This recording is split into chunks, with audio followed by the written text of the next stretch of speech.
Hi, and welcome back to the second hour of Focal Point on AFR Talk, this Tuesday edition. Brian Fisher is my name. You're listening to Focal Point, the home of muscular Christianity on Conservative Talk Radio. Use the first hour for content, talking about the Constitution, talking about science and the age of the earth, and talking about demonism, Satanism, and demonic spirits. So a mild, kind of uneventful first hour.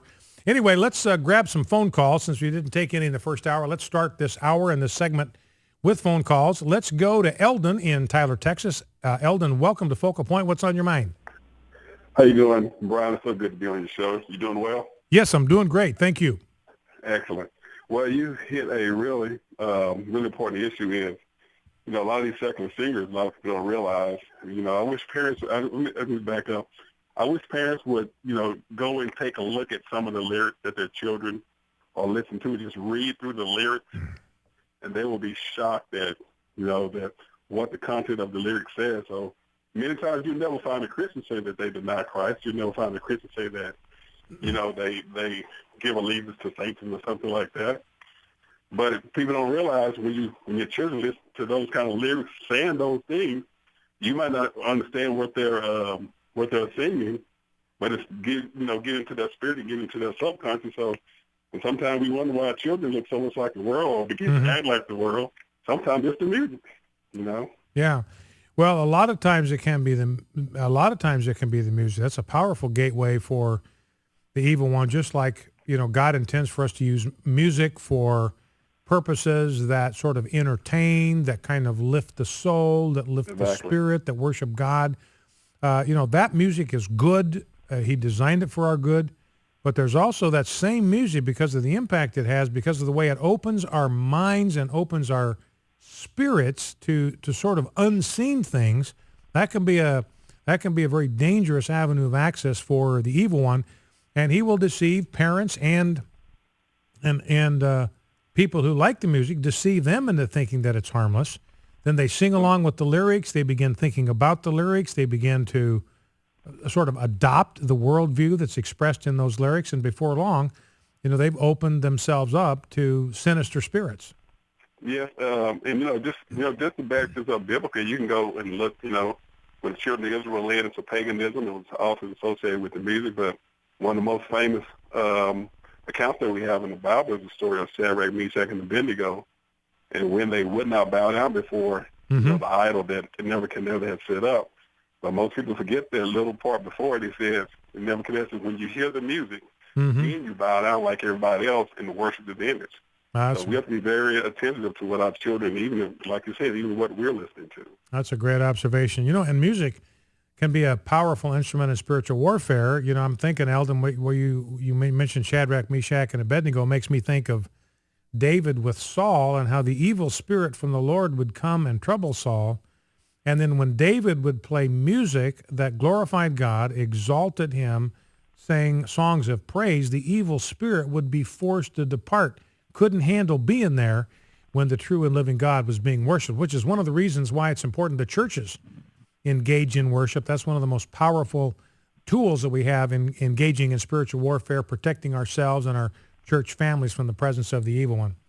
All right, Eldon, great call. Thank you for that very, very much. Let's go to Matt in Grand Rapids, Michigan. Matt, welcome to Focal Point with Brian Fisher. What's on your mind? Hey, Brian. Hey. I had actually a different statement I wanted to make, but then you brought up all these spirits. And I think a lot of people deal with these things. Sometimes they don't even realize it. We had, about 5 years ago, I came to a point in my life where I turned to the Word, never read it before in my life, and I just started pouring into it, studying it, getting the concordance, getting Septuagints, and I haven't stopped since, but I had a lot of attacks. I was going through anxieties and just oppression, and I was going through an issue with the church that was so far beyond biblical, and they did a terrible thing, and I stood up for God, I stood up for the Word, and I came home. It was a couple days after that, and I was out. I was just so sick. I shouldn't have been depressed. I shouldn't have felt all this oppression. I mean, there was nothing that should have been caused. I didn't have stress. God was just blessing my life, and I just couldn't understand. And I was out in my backyard, and I finally just said, this might be just demons, some sort of evil spirits attacking me. And I prayed to God in my backyard at 3 o'clock in the afternoon, and I just said, Jesus, just take these things away. I'm sick of them. I don't want to deal with them. And I opened my eyes, and this experience I'll never forget. I looked at the trees, and it was like a perfect line went from the ground to the sky, and underneath this line was the true color of the trees, and everything above it was like a grayish hue that I was seeing for weeks. And this happened about late fall.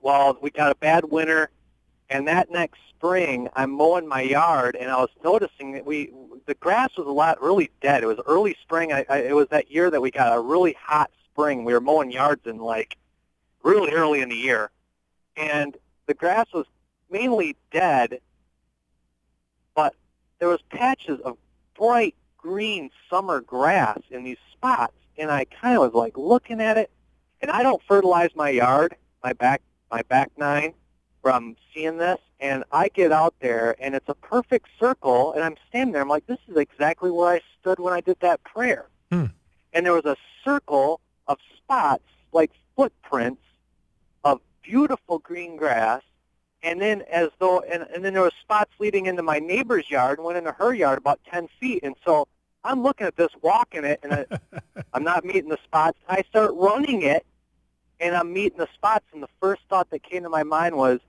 angels must have came down, booted those things out of me, and chased them out of my yard. And to be honest with you, Brian, it's not easy getting rid of these things. I mean, Jesus Christ's name gets rid of them every time, but they come back.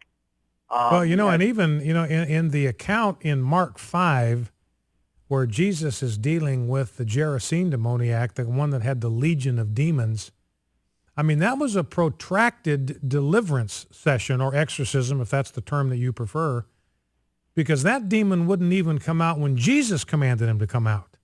It's very clear from the verb tenses in the Greek there that Jesus kept telling him to come out of the man, and the demon wouldn't do it. And then finally Jesus had to ask him what his name was, because that becomes a very powerful thing in the unseen world, and he was forced to admit that his name was Legion. And even then he didn't want to come out, and finally struck this deal with Jesus. I'll come out of him if I can go into the pigs. And so Jesus gave him permission. I mean, Jesus still in charge here. That only happened because he gave permission to the demons to do it, but they went into the pigs, and the pigs go down into the Sea of Galilee. But you're right, Matt. Sometimes these encounters, these battles with the evil one, sometimes they can be protracted. Sometimes they can be intense. And sometimes they can require persistent and persevering prayer. All right, Matt. Well, listen, I appreciate that. Did you, I think you also had something to say about creation. Do you want to hang over and tell us what you were thinking about that?